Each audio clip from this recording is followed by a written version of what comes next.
If I press there. Okay.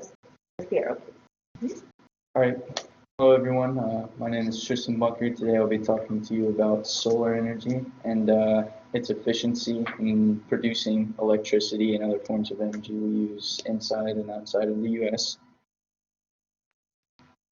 So this right here is a nuclear power plant found right outside of Riverbank, and this is a power plant. Power plant is also part of the power plant. It's a power plant. It's a solar panel. It's not a power. That's a power. That's a solar panel outside, which is really all it needs. Whereas you have nuclear power plants that are basically put anywhere with a stable foundation. Even though it's right next to a river, it actually has quite fantastic foundation right there, because that's a man-made river. So when they paved it, or not paved it, but kind of scooped it out, they kind of compacted the walls around it to let it put water in there and also make this ground actually very stable.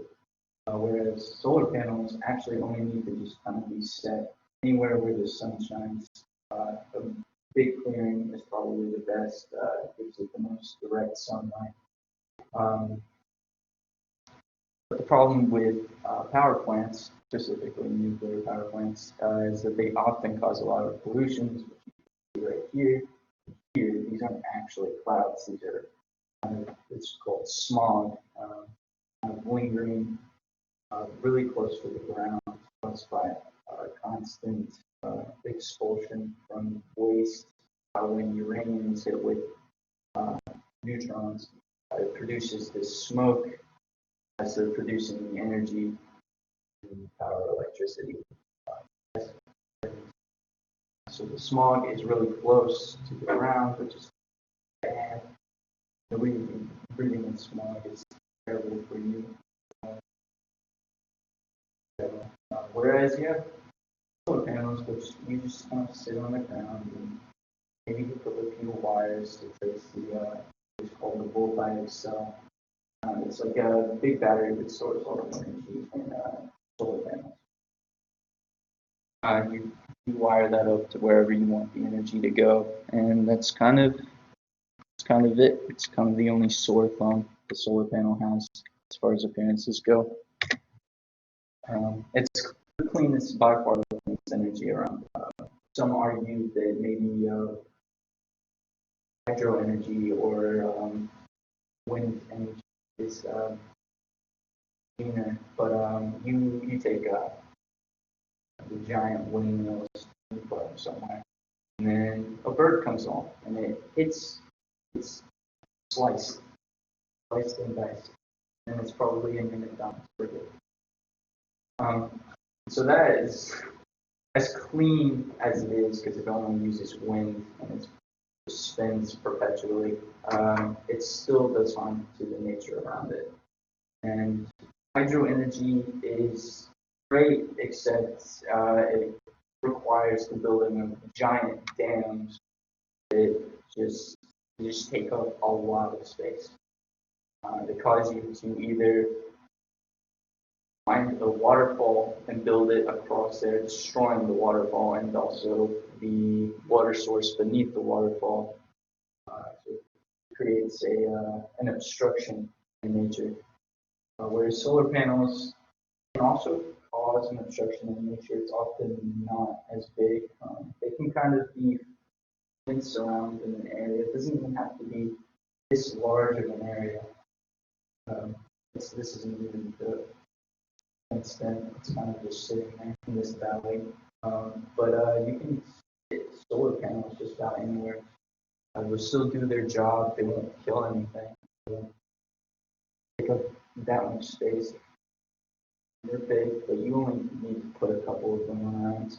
They can be put on anything. They can be put on houses. They can be put on buildings. So they don't have to be in this wide area. We already have tons of buildings everywhere. We can just put them all over buildings, and that won't take up any space.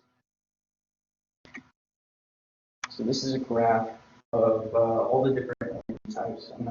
You probably can't see it, it's not clear. But from top to bottom, it's geothermal, wave energy, tidal energy, hydro, solar, wind, coal, methane gas, and nuclear. The different colors represent different kind of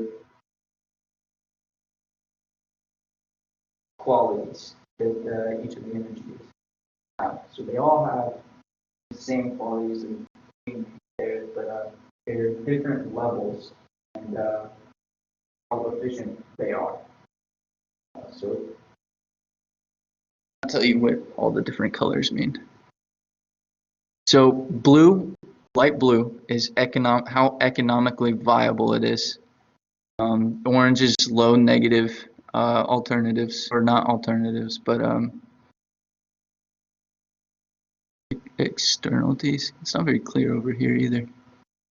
Gray is broadly deployable. Yellow is flexible. Blue, dark blue, is expensive to build. Green is predictability, like how reliable it is. And why is there three blues? And then the other blue that I didn't already say, it looks the same. This blue is low reliability. So as you can see, there's numbers that you can't clearly make out. They are put into each of these categories, starting from left to right: nuclear, methane gas, coal, wave, tidal. And then we have solar energy, nuclear power plant, or not nuclear power plants at the end, and they all have numbers which correspond to from 1 to 5 on how good they are or how much better they are at each of these things. So we have solar and wind energy being by far the most prominently less expensive, easily deployable. They're kind of overall just the best case scenario to have energy wise. So what that means is, well, we have to choose: do we want wind energy or do we want solar energy? And the problem comes with what I mentioned earlier is wind energy kind of takes up a lot of space in nature. You're putting a giant windmill smack dab in the middle of some open area that used to be, like, say, a forest. You have to pave a way for you to put a giant windmill. So that's kind of the main argument against wind energy versus solar energy. Some say solar energy isn't great because it doesn't store lots of energy, but that's an easily fixed problem. We change up the materials we use in the Voltaic cell, which is the battery that I mentioned earlier. Even create a more efficient battery. It doesn't have to hold more energy. There's more daylight hours than there is in the night. So I use coal over solar energy. Coal is by far the most abundant energy source next to sunlight.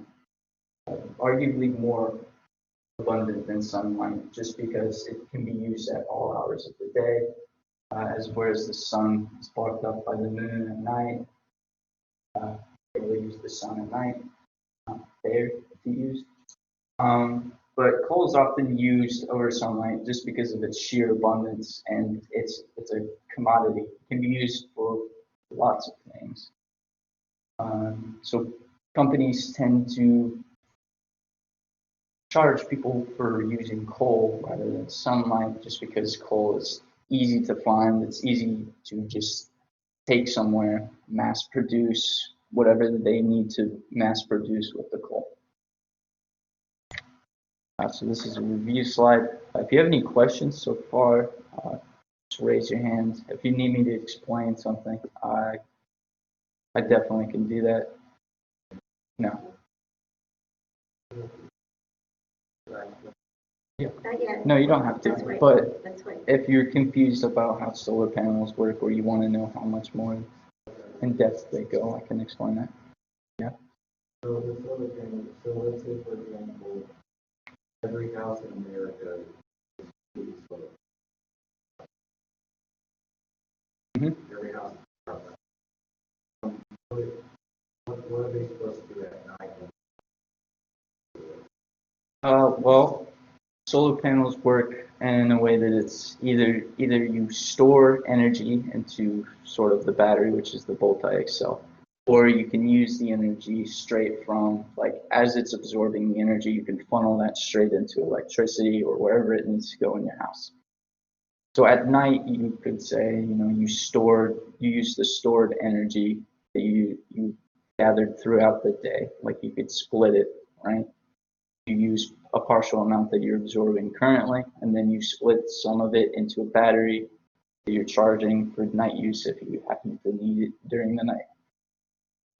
Okay, we need to wrap that. Okay. So where can solar take us in the future? Solar energy, I believe, is the future because it's so abundant and it's so clean that we should just be moving in this direction in general. It doesn't cause any pollution. It's just straight up energy. And solar is used globally, but by far it's used in Germany the most. I believe 50% of Germany uses solar, or 50% of energy made in Germany is solar. Next is China. That's Italy, and then China, and then the U.S., and then Japan. China's been working on solar energy for a long time now. They've had problems with pollution, so their solution to the problem is just solar energy. Any questions? We're going to pass on questions. We have one already. Thank you. All right. We are going to run out of time. We have time for probably two more.